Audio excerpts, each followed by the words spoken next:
እንግዲህ አብይ አህመድ ከሰሞኑ የተናገረው ሐሳብና የትናንትናው መግለጫ በመጀመሪያ አዲስ የአማራ ትውልድ በውል አለማወቅ አለመረዳት ነው። አብይ አህመድ አማራውን እየለካው ያለው አብዮታዊ ዲሞክራሲ ፈልፍሎ ባሳደጋቸው አማራን እንወክላለን በሚሉ ምስለን ያሸንጉሊቶች በነተመስገን ጥሩ በእናገኘው ተሻገር ቁመና እየለካው ነው። የኛን ትውልድ አዲሱን ትውልድ አያውቀውም። በመጀመሪያ ወደ ትናንትናው መግለጫ ሳይደለ ከማይረባ ጉልበት ልብ አድርጉልኝ ማለት ብሎ ነው አብይ አህመድ ይህች መግለጫ ወጣትና እንደነገርኩ አዲሱ ትውልድ የእውቀት የሐሳብ የጀግንነት የታሪክ የጥበብ የሁሉ ነገር የፍልስፍና ባለቤት ነውና ሰፊው የአማራ ማህበረሰብ ሰፊ መልክዓ ምድር ላይ ያለ ህዝብ ሰፊ ሪሶርስ ያለው ህዝብ ሰፊ የሰው ኃይል ምንቅ የሰው ኃይል ያለው ህዝብ ሲቀናጅ ሲዋሃድ በአንድነት ምን ሊፈጥር እንደሚችል አብይ አህመድ የፖለቲካም የኢንቴሊጀንስ ትንተና ማይሰራም በገደምዳሚ ሀገር ስልጣን ላይ የወጣ ሰው ስለሆነ አዲሱን ትውልድ ስለማይረዳ የሚያራምደው ሐሳብ ነው። አንድ ሁለተኛ ግን በአጽንኦት የምናየው አንድ ከህወሓት መካከል አንድን ሰው መጥቀሱ፣ ሁለት የፋኖና የአንድነት ኦፕሬሽንና የአንድነት መንገድ ከህወሓት ጋር ያያይዝበት የሞከረው ጉዳይ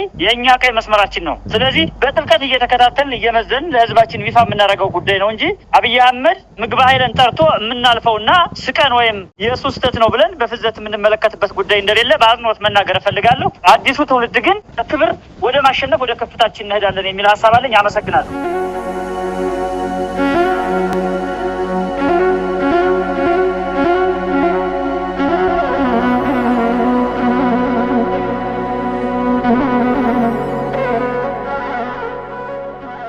ያው አገዛዙ በትላንትናው ዕለት ያሰራጨው መግለጫ ይሁን መልእክቱን ግራ የገባው ነገር ሲያሰራጭ ነበር። ይሄም የዘመቻ አንድነት እንደሰቀዘው መቋቋም እንዳቃተው በዘመቻ አንድነት የደረሰበት ምት ከባድ እንደሆነ ይሄን መቀልበስ የሚያስችል ፕሮፓጋንዳ ለመመለስ የሚያስችል ምላሽ በማጣቱ አንድ ግለሰብ ከትግራይ ከህወሓት የሆነ አንድ ግለሰብ መዞ በማውጣት እንደሚመራ እንደሚያቀናጅ አድርጎ ያቀረበበት ሁኔታ አለ። ግለሰቡ ጋር ሆነ ከሌሎች አካሎች ጋር እንደ ፋኖ በተለይም ደግሞ እንደ አማራ ፋኖ አንድነት በጎንደር የአማራ ህዝብን ጥያቄዎች ይዘን የአማራ ህዝብን ፈጽሞ የመጥፋት የህልውና አደጋ ለመቀልበስ በራሳችን ወኔና ፍላጎት እና እቅድ የተነሳን እና ህዝባችን ተጠሪ አድርገን በህዝባችን አለቃነት ወደ ትግል የገባንና በዚህ ትግል ውስጥ ብቸኛ አለቃችን ብቸኛ መሪያችን ህዝባችን እንዲሆን አድርገን የምንታገል እንደመሆናችን መጠን ከማንኛውም አካል ጋር አንገናኝም። የተገናኘነውም የለም። አንገናኝም ማለት እስካሁን የተገናኘነው የለም፣ ያቀናጀንም የለም ለማለት ነው። ሁለተኛ በጦርነቶች ይህ ብቻ አይደለም የተካሄደ የነበረው ጦርነት። በሰሜኑ የጦርነት ጊዜ እንኳ ጀነራል ምግበ እንደመራን አድርገው ጭምር እንደሚያስቡ ነው የገባኝ አንደኛው። ሁለተኛው ይህ ደግሞ ሊሆን አይችልም። ሊሆን እንደማይችል እርስ በርሱ የሚጣረስ እንደሆነ ይታወቃል እና በሌላ በኩል አንድ ግለሰብ ብቻውን ምን አይነት ፓወር አለው? ምን አይነት አቅም ሊኖረው ይችላል? የፋይናንስ ነው? የወታደራዊ አቅም አመራር ሊደርሺፕ መስጠት ነው? ስልጠና መስጠት ነው? ወይስ ፋይናንስ ማቅረብ ነው? ይሄ ምንም የተብራራ ነገር የለም። ሁለተኛ ያቀረባቸው ማስረጃዎች የሉም እና መሰረተ ቢስ ውንጀላዎች መሆናቸውን ተረድተናል። ሁኖም ግን መላ ህዝባችን በአንድ የጠቀሳት ነገር አለች። በዚህ ውስጥ ጽሁፉ መግለጫው ምዕራብ ትግራይን አስመልሳለሁ የሚል ኃይል ብሎ ይጠቀሰዋል። ምዕራብ ትግራይ ብሎ የሚጠቅሱት ደግሞ የወልቃይት እና ጠገዴ ቀጠና እንደሆነ ይታወቃል እና በዚህ ጉዳይ እንዴት አብሮ ሊያሰራ የሚችል አጀንዳ ኑሮ ተገናኙ የሚለው ራሱ መተንተን የሚችል ጉዳይ ነው እና ልንገናኝ እንደማንችል ግልጽ ስለሆነ በማንገናኝባቸው ጉዳዮች ላይ የተነሳው ፍሬ የሌለው ነገር ነው ያነሳው። አገዛዙ ምን ያህል መቋቋም እንዳልቻለ ዘመቻ አንድነትን ምን ያህል መቋቋም እንዳልቻለ የሚናገረውን እንዳያውቅ አድርገን እርቃኑን እያሰጣነው እንደሆነ አሁንም ቢሆን አንድነታችን አጠንክረን ስንቀጥል እንደምንጠቀም በማመን ምናልባት በዚህ ዘመቻ ያልተሳተፉ ወንድሞች ካሉ እየተነጋገሩ ጉዳያቸውን እየጨረሱ በአንድነት ውስጥ ያለምንም ልዩ ጉዳይ ያለምንም ኮተት ራሳቸውን አንድነት እያመጡ ቢቀጥሉ በዚህ አጋጣሚ ምክረ ሀሳብ ሆኖ የሚሰነዘሩ ለምሳሌ ዘመቻ አንድነትን ላይ አቃቂር ለማውጣት የሚጣጣሩ አካላት ለምሳሌ ከብልጽግና ወይም ደግሞ ከአብይ አህመድ አገዛዝ ጋር የተናበበ አጀንዳ ይዘው የሚቀርቡ አካላት አሉ እና ናሬሽን ፋብሪኬት የሚደረገው ከብልጽግና ነው። ትላንት ለምሳሌ ፋብሪኬት አድርጎ የለቀቀውን ብልጽግና የለቀቀው ዋና አጀንዳቸው ያደረጉ አካላት ከዚህ ተግባር ሊቆጠቡ ይገባል። እንደ አማራ ማሰብና እንደ አማራ የገባንበትን ችግር አውቀው የፈጽሞ መጥፋት ህልውና አደጋ ውስጥ የገባ ህዝብ እንደመሆኑ መጠን በዚህ ልክ ለህዝባቸው ብቻ ቅድሚያ ሰጥተው ትግሉን በንጽህና ቢያግዙ ጥሩ ነው። ከዛ ውጪ ደግሞ የጠላትን ሐሳብ ከወገን ጋር ቀላቅሎ ከማስቀረብ ይልቅ የጠላት ሐሳብ የሆነውን አጀንዳ ይዘው የሚመጡ አካላትን አደረጃጀቶች ራሳቸውን ቢፈትሹ ጥሩ ነው ላለው ወይም እንደዚህ አይነት ሐሳብ ባያራምዱ መልካም ነው። ከዛ ውጪ ግን የሐሳብ ነጻነት የሚባል ነገር በህልውና ትግል ውስጥ የሐሳብ ነጻነት ተብሎ በሚዲያ ትግሉን አደጋ ላይ የሚጥል ነገር ሲኖር ትግል እንዲጠበቅ ደግሞ የሚፈልግ አካል ይፈጠራልና ትግል መጠበቅ ደግሞ ህዝባችን ከመጠበቅ እኩል የሚተያይ ጉዳይ እንደመሆኑ ትግል እየጠበቀ መቀጠል አለበት። ከዋናው ጠላታችን ህዝባችን በዚህ ደረጃ ቀውስ ውስጥ ባስገባ የህልውና አደጋ ውስጥ ካስገባ አምባገነን የአብይ አህመድ ወንጀለኛው የጦር ወንጀለኛ የአብይ አህመድ ቡድን ጋር ወይም ደግሞ ከአብይ አህመድ ጓዳ የሚመጡ አጀንዳዎችን ይዞ መሰለፍ ወይም ደግሞ ማባዛት ይሄ በምንም ቋንቋ ሊገለጽ አይችልም። የሚገለጸው የጠላትን አጀንዳ ይዞ የሚሄዱ አካላት በትግል ስም ለመግለጽ ነው ይቸገራሉ። ልዩ አጀንዳና ልዩነት ቢኖር እንኳ አቀራረቡ በወገናዊ አቀራረብ የሚቀርብና ወግና ሁኔታውን ቦታውን የጠበቀ ዲሲፕሊን እንዲሆነ እንጂ ለትግሉ የማያስብ ኃላፊነት የማይሰማው ደንታቢስ በሆነ መንገድ አብሶ ደግሞ ጠላትን በሚጠቅም አጀንዳ የጠላት ጓዳ የሚፈበረኩ የአጀንዳ ምርቶችን ይዞ ወደ አደባባይ ለገበያ የሚወጣ ብዙ አካላት እና አይኔ የታዘብን የቆየ ነው። እነዚህ አካላት አልፎ በቁጥራቸው ትንሽ እንደሆነ አውቃለሁ። በተለያየ መንገድ ሀሳባቸውን ይገልጻሉ። ስለዚህ ከዚህ ቢቆጠቡ ጥሩ ነው። ካልሆነ ትግሉ ራሱ እያበበ እየጎመራ እየሄደ ስለሆነ እየተረዱ የሚሄዱበት ሁኔታ ደግሞ እየተፈጠረ ይሄዳል ብዬ ነው የማስበው። በእኛ በኩል የአማራ ፋኖ አንድነት በጎንደር ዘመቻ አንድነትን ለአንድነትና ለነጻነት እንደምንገለገልበትና ተሰልፈን የህይወት ዋጋ የከፈል ስራዎች እየሰራን ስኬታማ ስራዎችን እንዳማራ እየተፈጸም እንዳለ ይታወቃል። ሆኖም ቅድም ከጠየቀኝ ጥያቄ ጋር ተያይዞ አወናባጅ አካላት ብዙ ጊዜ የወልቃይትና ጠገዴ ጉዳይን እያነሱ አወናባጅ ኢሹ ያነሳሉ እና እነዚህ ኢሹዎች ከኛ በላይ ቀድሞ ለወልቃይት የማይደርሱ ሲደርሱም አይተን የማናውቃቸው ትላንትም የደረስነው ምንደርሰው ባለቤቶቹም እኛ እንደሆን ከማንም በላይ የምንቀርበው እኛ እንደሆን እየታወቀ በብዙ መመዘኛ ወልቃይትንም ሆነ ህዝባችን የማንነትና የወሰን ጥያቄ ያነሳ መሆኑን ግምት ውስጥ አስገብተን ይህ በህጋዊ መንገድ ሆነ በሌላ መንገድ እንዲመለስ ለዘመናት የታገልን ሰዎች መሆናችን አካላት መሆናችን የፋኖ ኃይል የሚታወስ ነው። አሁንም ይሄ እዚህ ላይ የተቀየረ ነገር የለውም። ከህልውና ትግሉ ጋር ማሳለመሳ የሚታይ የህልውና ጉዳይ ጋር የሚያያዝ ነው። ለምሳሌ የተነሳው የወልቃይት ጉዳይ የማንነትና የወሰን ጉዳይ ከህልውና ጋር የሚያያዝ ነው። ከመጥፋት ካለመጥፋት ጋር የዘር ግንድን ማንነትን መሰረት ያደረገ ስለሆነ የመጥፋት ስጋታችን በወልቃይት ያለውም የማንነትና የወሰን ጉዳይ በሌሎች አካባቢዎችም ያለው የማንነትና የወሰን ጉዳይ የራያም ሆነ የጠለምት የሌሎች አካባቢዎችም የማንነትም የወሰንም ጥያቄ ያለባቸው ሁለቱም አይነት ጥያቄም ያለባቸው አሉ። እነዚህ ጥያቄዎች በፋኖ ትግል ውስጥ የተካተቱና እየታገልንላቸው አሁን መስዋዕትነት እየከፈልላቸው ያለ መሆኑን ህዝባችን ሊረዳን ይገባል።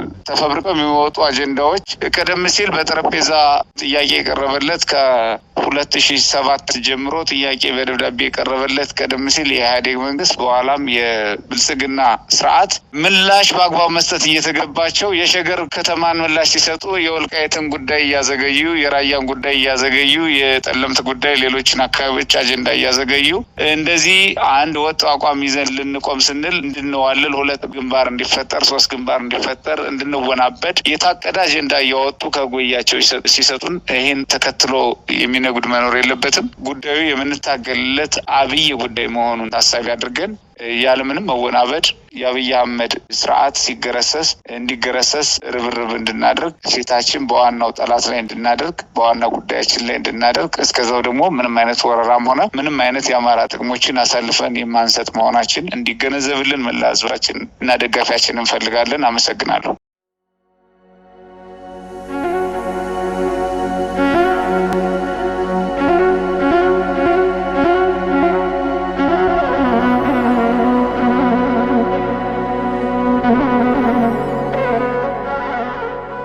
ከትላንትናው የመከላከያ መግለጫ ጋር ተያይዞ በርካታ ነገሮችን ማንሳት ይቻላል። ያው አዲስ ራሱን የቻለ ትርክትን ያለው ጭምር ነውና ብዙ ነገሮችን ማንሳት በብዙ ነገሮች ላይ መወያየትና ህዝባችንን ማስገንዘብ ያለብንን ነገር ማስገንዘብ እንዳለብን ምናለሁና በመሰረታዊነት መግለጫው በራሱ የተቋሙን መውረድና ከተቋምነት ወርዶ የአንድ ቡድን አገዛዝ የዙፋን ማስጠበቂያ እንደሆነም የሚያሳይ ነውና የተጠቀሟቸው ቃላቶች የተጻፈበት ሁኔታ ስታዩት እጅግ የሚያሳፍር ነውና እንደ ሀገርም በጣም ሎና ላይ ሀገርን ማለን ለማለት የሚያስደፍር አይደለም። ከትላንትናው መግለጫ ጋር ተያይዞ ከጄኔራል ምግበይ ጋር አያይዞ የጄኔራል ምግበን ላይ ያወጡትም ጭምር እስከሚመስል ድረስ በርካታ ነገር አንስተዋል። እሱ ራሳቸው የሚመልሱት ሆኖ እያለ በአጠቃላይ ግን ፋኖ ብቻውን የቆመ አይደለም የሚል የሐሰት ትርክት ለዓለም አቀፉ ማህበረሰብ ለማስገንዘብም ያለመ ይመስለኛል። እንዴት ነው ከዛ አንጻር ፋኖ የራሱ የሆነ ርዕዮተ ዓለም የሌለው መሪ የሌለው በአንድ ግለሰብ በአንድ ጄኔራል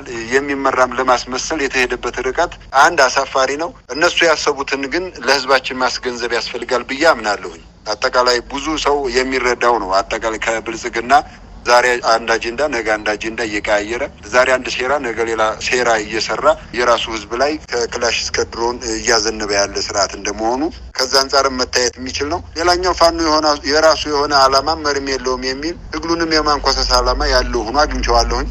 በሌላ መንገድም ደግሞ የአማራን ህዝብ ፋኖ ከወጋችሁ ህወሓት ጋር ቆሟል፣ እናንተም ከብልጽግና መንግስት ጋር ቆሙ ለማለት ያሰበም የሚመስልበት ከዛ በዘለለ ደግሞ ምዕራብ ትግራይ የሚለው ወልቃይትን በዛ በኩል ምዕራብ ትግራይ እያሉ የሚጠሩት የወልቃይትን ቀጠና አሁንም ከፕሪቶሪያው ስምምነትም ጋር ያው የፕሪቶሪያ ስምምነት አማራው አይመለከተውም፣ አልተወከለበትም። ስለሱ ብዙ ለማለት ፈልጌ ሳይሆን አሁንም እንደ ካርድ እየተጠቀመው ነው። አሁን ወልቃይት ራሱን እንደ ካርድ ይጠቀመዋል። ራሱ የፕሪቶሪያው ስምምነትንም ካርድ አድርጎ ያስቀመጠበት ሁኔታ አለ አብይ አህመድ። ከዛ ጋር ተያይዞ አሁንም በአደረጃጀቶች ወይም በፓርቲዎች ምናምን ሳይሆን በአማራ ህዝብና በትግራይ ህዝብ መካከል አሁንም የግጭት ወቅት እየጠበቀ የሚፈነዳ ፈንጅ አድርጎ የማስቀመጥ ፍላጎትም አለው። ይሄ በእኛ ትውልድ አይሆንም፣ እየሰራንበት ነው። ወደፊትም በደንብ ይሰራበታል ብዬ አስባለሁ።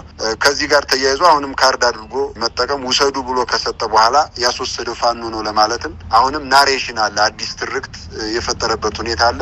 ይህንን በጣም የነቃ ትውልድ ነው። በጣም በርካታ ምሁራኖች ብዙ ሰንጥቀው መረዳት የሚችሉ የእውቀት ሀብቶች ያሉን እንደመሆናችን መጠን እንደ ፋኖ ዙሪያችን በእውቀት የተትረፈረፈ ሴራን ማክሸፍ ብቻ ሳይሆን በሰሩትም ራሳቸው ጉድጓድ እንዲገቡ ማድረግ የሚችል የተማረ ኃይል መተኮስም የሚችል በአውደ ውጊያውም በፖለቲካውን መስክ በርካታ ስራዎችን መስራት የሚችል ትውልድ ተፈጥሯል እና የሄደበትን ርቀት ለህዝባችን ማስገንዘብ ያስፈልጋል። ይገነዘበዋል። አሁንም ደግሞ ግን ተገንዝቦታል ብሎ ዝም ማለት ሳይሆን የበለጠ ማስገንዘብ መቻል አለብን። ትናንትናም እንደጠቀስ ነው ዛሬም አርበኛ ዘመነ ካሴ መግለጫም ጭምር እንደጠቀሰው ፋኖ የራሱን ክላሽ ይዞ የወጣ በነበረው የህልውና ጦርነትም በእነሱ በብልጽግናና በህወሓት የስልጣን ጦርነት አማራው ግን የጦር ሜዳ ሆኖ ርስቶቹን ተነጥቆ በገባበት ሳይወድ በግድ ተገፍቶ በገባበት ጦርነት በነበረው ጊዜ ጭምር የአማራ ገበሬ በሬውን እየሸጠ የአማራ ልጅ ላሙን እየሸጠ የታጠቀውን ክላሽ አውርድ ተብሎ አላወርድም፣ የአባቶች አይደለም ስሪት አይደለም ትጥቄን አላወርድም፣ እየሞትኩ በጅምላ እየተገፈፍኩ እየተገደልኩ በጅምላ እየተቀበርኩ ባለሁበት ሁኔታ ትጥቄን አላወርድም በሚል ከዛ ሰዓት ጀምሮ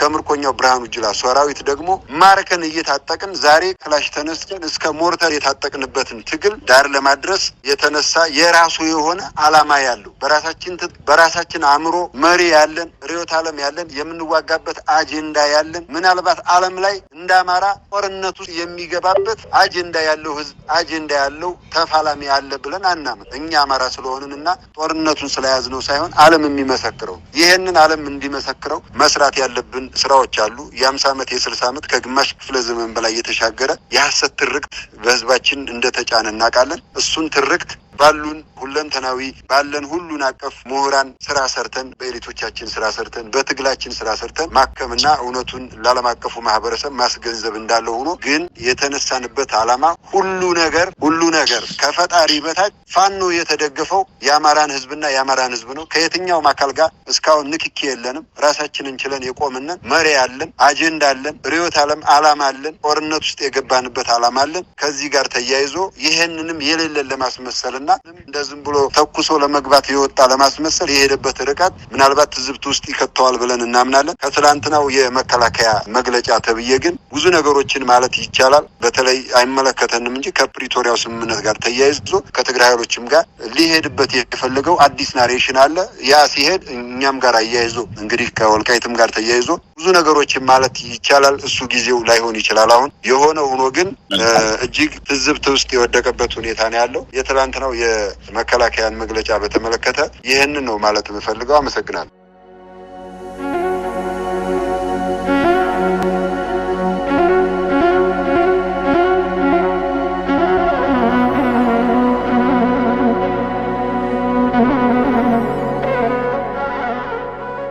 ትናንትናው የመከላከያው መግለጫ ብቻ ሳይሆን የጠቅላይ ሚኒስትሩ ንግግር ታክሎበት እሱ ላይ የተወሰነ ሀሳብ ማንጸባረቅ እፈልጋለሁ። እንግዲህ በመግለጫው ላይ ብዙ ነገሮችን ያሳየ ነው። አንደኛው በተለይ ከፓርላማ ንግግሩ ጋር አይታችሁ እንደሆነ የሀገሪቱ ጠቅላይ ሚኒስትር ተብዬው በጣም የደነገጠበት፣ ቆሌው የተገፈፈበት፣ ከሚገባው ላይ የሚሆነውን አጥቶ ሲወራጭ የነበረበት እንደውም እንደ ሀገር መሪ ብቻ ሳይሆን የሰፈር ጎረምሳ በማያነሳው ልክ በጣም ተራና ምንም መገለጽ በሌለበት ልክ ሲገለጽ የነበረበት ሁኔታ ነው ያለው። የሰፈር ጎረምሶች እንኳን ተጣልተው በማይገልጹበት እንኳን ፓርላማ ላይ በምንም ደረጃ መነገር የማይጠበቅበት ተራ ንግግር ሲነገር ያየንበት ነው። ይሄ እንግዲህ ከምን መነጨካል? ከድንጋጤ ከፍርሃት ነው። ሰዎችን ለማሸማቀቅ የሄደበት ርቀት፣ እንዲሁም የአማራን ሕዝብ ትግል ዝቅ ለማድረግ የፋኖን ትግል ለማዋረድ የሄደበት ርቀት ተራ ቧልት ከመሆን አልፎ እሱን ሰውየውን ራሱ ትዝብት ውስጥ የከተተበት ነው። በንግግሩም ተራ ቀረርቶና ተራ ቅጥፈት ያየንበት ነው። ለምሳሌ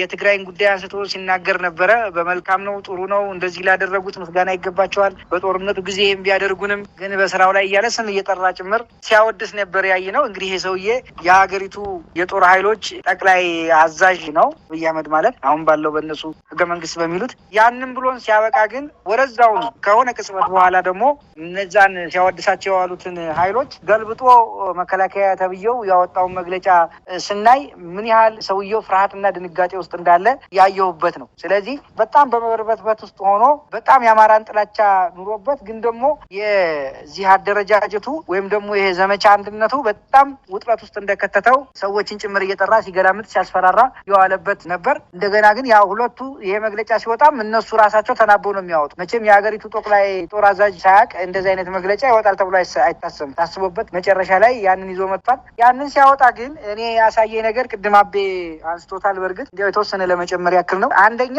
ምግብ ወይ የሆነ አካልን አምጥቶ እዚህ ሲያስገባ የአማራን ህዝብ በቃ ማህፀነ መካን አድርጎ ለማቅረብ ያደረገበት የሄደበት ርቀት ትንሽ አሳዛኝም ነበር ማለት ነው። የአማራን ህዝብ ትግል ምን ያህል ዝቅ እንደሚያደርገው ጀስት እኛ ጄኔራልን የሆነን የጦር አዛዥ ኦር የፖለቲካ ኢሊት ሸቅጠን እንደምናመጣ የኛ እንደማንችል አድርጎ እኛን ዝቅ ለማድረግ የሄደበት ርቀት ያው ራሱን ነው ትዝብት ውስጥ የሚከተው ማለት ነው። እና ያስቀመጠው አንድ በፍርሃት ውስጥ ሆኖ በበርበት ውስጥ ሆኖ ባልጠበቀው መንገድ ስለተገኘበት ይህን ነገር የገለጸበት ሁኔታ ነው ያለው። እኛ ግን ኮዝ ያለን መስመር ያለን መዳረሻ ያለን ህዝብ ሆነን አገዛዙን ምንም ሳንይዝ ወጥተን የብልጽግናን የጸጥታ መዋቅሩን መንግስታዊ መዋቅሩን ጭምር አንድ አመት ባልበለጠ ጊዜ በጣጥሰን እንዲህ አይነት አደረጃጀት ሰርተን ተገዳዳሪ ኃይል ለምስራቅ አፍሪካ ጭምር ተለዋጭ ጠንካራ ኃይል እንደገነባን ዓለም አቀፍ ተቋማት ጭምር ትላልቅ ዲፕሎማቶች እየገለጹ ባለበት እሱ በዚህ ልክ ነው ዝቅ ሊያደረገው የሞከረው። በእርግጥ ሰውየው ልክ ነው ወይም የመከላከያው ላይ የወጣበት ነገር ተገለጸበት ብዙ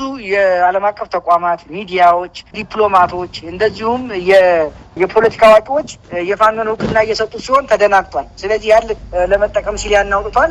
እኔ ግን ከዚህ ሁሉ ነገር አደገኛ ነገር የታየኝ በዚህ በመከላከያ መግለጫ ላይ የአማራ አንድነት ከዛሬም ይደክሙ ነበር፣ አልተሳካም። ግን ደግሞ አሁን በትልቁ ስላስፈራቸው ያንን መበተኛ መግለጫ ነው ሆኖ ያገኘው ሲጠቃልል። ለምሳሌ ምንድነው የሚለው? ምዕራብ ትግራይን ለትግራይ በግድ አሳልፌ እሰጣለሁ የሚለው ምግበ የዚህን ዘመቻ አንድነት ብሎ አውጆ የነበረው ከሸፈ ነው የሚለው። እንግዲህ ምን ለማለት እንደሆነ ይገባናል መቼም። ይሄ ማለት ምንድነው?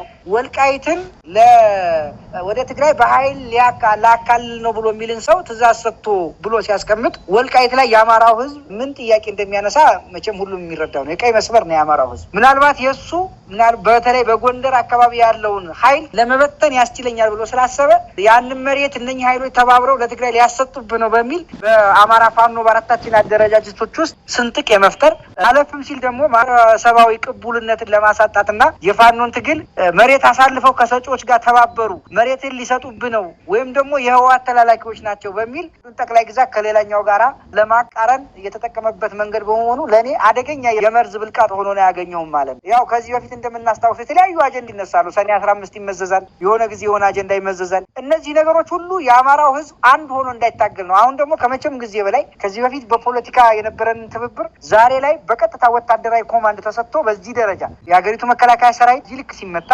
በዚህ ልክ ሲበተን የፓርቲ መዋቅር የማይጠገንበት ደረጃ ሲደርስ ትናንትና የአማራ ተወካይ ነን የሚሉት ሰዎች አርጅቷል፣ ከጥቅም ውጭ ሆኗል፣ ከዚህ በኋላ ዋጋ የለውም ተበትኗል ሲሉ የነበረውን ባልተጠበቀ እንደ ጎርፍ ስላጥለቀለቃቸው በዛ ድንጋጤ ውስጥ ስለሆኑ ይህንን የአማራ አንድነት በመበተን እስትንፋስ ለማግኘትና ያለችውን ጊዜ ለመጠበቅ ያስቀመጡት ነው። የሆነ ሆኖ ግን እኛ በዚህ እንሸበራለን ብዬ አላስብም። ነገር ግን የመከላከያው ያወጣው ቀጥተኛ የሆነ እኔ እነሱም ነው ብዬ አላስብም። ትክክለኛ በፓርቲ ደረጃ ተመክሮበት የአማራ አንድነት ለመበተን እየተበጥጦ የተሰበረ የመርዝ ብልቃጥ ሆኖ ነው ያገኘሁት። ይህን ነው ማለት የምችለው። አመሰግናለሁ።